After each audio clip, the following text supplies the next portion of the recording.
kuha ko ka ng ano sa akong residence ID.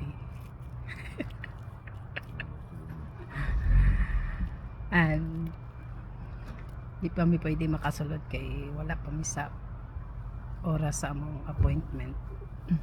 Dahil diri pag appointment ka, halimbawa 9:30, yan abot ka wala pa 9:30, maghulat ka hantod sa oras sa imong appointment.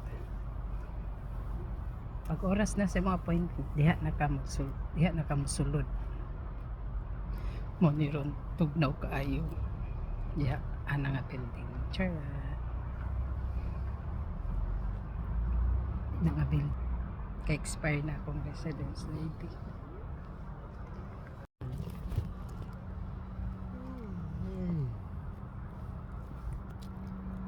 Okay. Ay sige.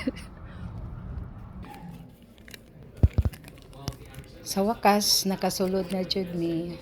Waiting na lang mi sa amo ang number. Finally nakuha na ako na ang card na ko, ID card. Hi. Thanks God. Thanks, God.